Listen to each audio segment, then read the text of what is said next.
आपकी जानकारी के लिए बता दूं कि आपके द्वार गंगा जल योजना 2016 में मोदी सरकार ने शुरू की थी। इसका एक उद्देश्य था कि गंगा जल सहूलियत से मिले लोगों को, और दूसरा डाकघर की आमदनी बढ़ाना था। और डाकघर अधिकृत थे कि वो गंगा जल बेच सकते थे, और इसीलिए 250 मिलीलीटर की गंगा जल की बोतल 30 रुपए में बिकती। और जब सरकार का निर्णय आया, सरकार ने आदेश दिया, तो वो 30 रुपए की बोतल 35 की हो गई थी।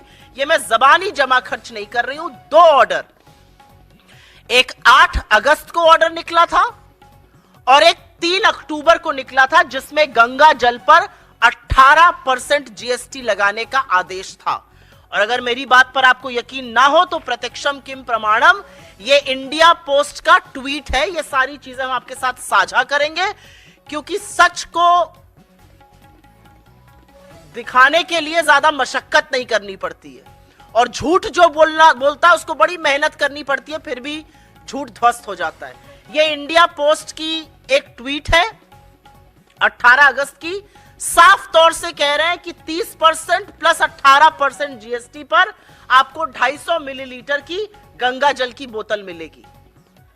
जिस दिन हमारे अध्यक्ष ने ये मामला उठाया और भाजपा के लोगों ने बिना पलक झपकाए आदतन झूठ बोला, उस दिन का इंडिया पोस्ट का ये पे ऑर्डर है। उस पर साफ तौर से अंकित है 30 रुपए की बोतल और 18% जीएसटी।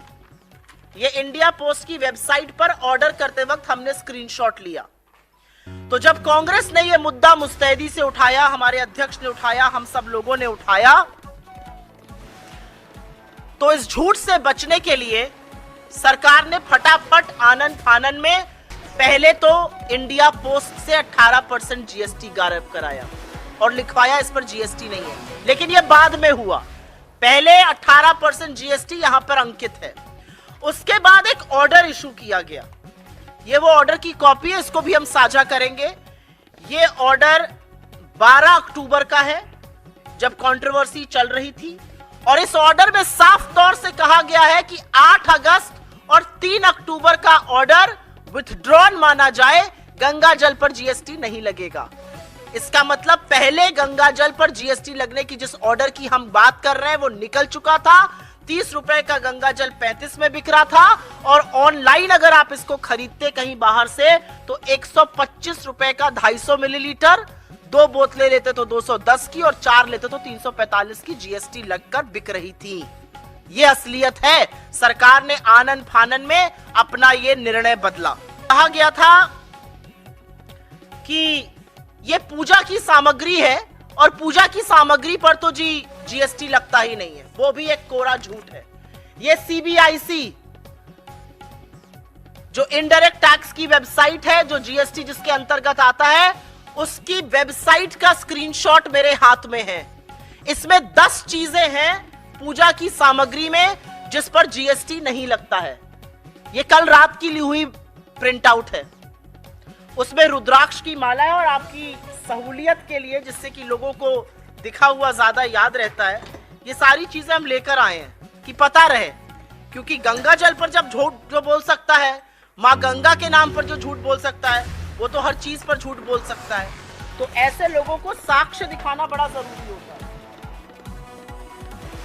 रुद्राक्ष की माला पर जीएसटी नहीं है। रुद्राक्ष या तुलसी माला पर जीएसटी नहीं है। पूजा सामग्री में नंबर 1 ये है। उसके बाद यज्ञोपवीत पर, ये आप सब लोग जानते हैं जो पूजा पाठ करते हैं, इस पर जीएसटी नहीं है।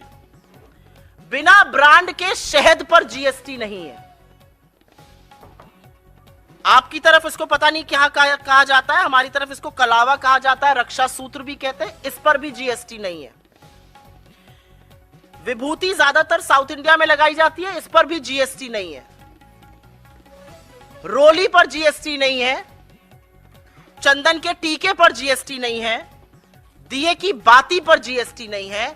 और जो खड़ाऊ लकड़ी का, और ये सिर्फ प्रतीकात्मक है, जो खड़ाऊ लकड़ी का साधु संत पहनते हैं या वो लोग जो पहनते हैं, जो अनुष्ठान करते हैं, इस पर भी जीएसटी नहीं है।